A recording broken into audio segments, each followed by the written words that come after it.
क्या आपके टेस्टिकल्स में पेन हो रहा है? वो पेन रेडिएट हो रहा है, लोअर एब्डोमेन की तरफ जा रहा है? क्या वो लोअर बैक की तरफ जा रहा है? कहीं आपको वेरिकोसील की कंडीशन तो नहीं बन रही है? इन्हीं सब सवालों के लिए आज बात करते हैं वेरिकोसील के पेन के बारे में कि वो दूसरे पेन से कैसे डिफरेंट होता है। नमस्कार, मैं डॉक्टर उज्ज्वल, डॉक्टर हेल्थ से। आज इसी विषय में बात करते हैं कि आपको वेरिकोसील का पेन या किसी दूसरी तरह का पेन या कोई इंजरी तो नहीं हो गई है, टॉर्जन तो नहीं है, ऑर्काइटिस तो नहीं है, इन सब पेन से कैसे डिफरेंट होता है। अक्सर जो टेस्टिकल्स का पेन होता है, आप लंबे समय तक खड़े रहे हैं, कोई जॉब चल रही है या सिटिंग की जॉब है, लंबे समय तक आप बैठे हुए हैं, तब आपको डिस्कम्फर्ट होता है, पेन शुरू होता है। तो आप कोशिश कीजिए कि अगर आप लंबे समय तक खड़े होकर काम कर रहे हो तो थोड़ी देर बैठ के देखिए एक बार। अगर बैठ के वो पेन रुकता है, आराम मिलता है, या आप बैठे होकर कोई काम कर रहे हैं और थोड़ा खड़ा होकर देखिए, अगर पेन में चेंजेस आते हैं तो समझो वो वेरिकोसील का पेन हो सकता है। कभी कभी वेरिकोसील का मोस्टली जो पेन होता है वो रेडिएटिंग पेन रहेगा, वो आपके लोअर बैक में भी जाएगा, लोअर लेग में भी जाएगा, ऊपर एब्डोमेन की तरफ भी आएगा। तो ये सारे सिम्टम्स होते हैं, ये वेरिकोसील के पेन को दर्शाते हैं।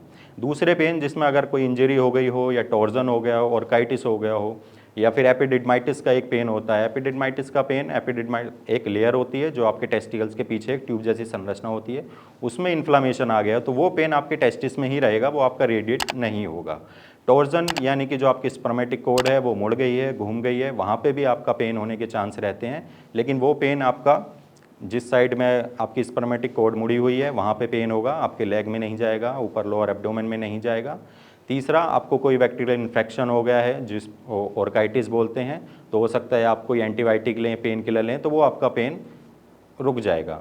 इस तरह के ये सारे पेन जो होते हैं ये लगातार होते हैं, लेकिन जो वेरिकोसील का पेन होगा वो रुकेगा, फिर हो जाएगा, आप बैठोगे बंद हो जाएगा, खड़े हो जाओगे तो हो सकता है कि वो फिर से होने लग जाए। आपको उसमें अपनी पोजीशंस चेंज करनी रहती हैं। इन सब के बावजूद अगर आपको पता ही करना है कि आपको किस तरह का पेन हो रहा है या प्रॉब्लम क्या आ रही है, आप एक यूएसजी स्क्रोटम यानी कि जो कलर डॉपलर होता है स्क्रोटम का, आप उसको करा लीजिए। आप किसी लोकल डॉक्टर से मिल लीजिए, वो आपको लिख के दे देगा, या आप सेल्फ से भी करा सकते हैं। वहाँ पे चीज़ें लिखी हुई आएंगी कि आपको वेरिकोसील है या फिर ऑर्काइटिस है या किसी भी तरह का इन्फ्लेमेशन है, वो आपकी रिपोर्ट्स में प्रॉपर लिख के आएगा। और इस तरह की रिपोर्ट्स में अगर वेरिकोसील डिटेक्ट होता है तो आप हमसे बात कीजिए, हमारे डॉक्टर से बात कीजिए। इसी के साथ आप नीचे दिए नंबर से हमें कॉन्टैक्ट कर सकते हैं, अपनी प्रॉब्लम को साझा कर सकते हैं, अपनी प्रॉब्लम का एक राइट सॉल्यूशन ले सकते हैं। मिलते हैं अगली वीडियो में।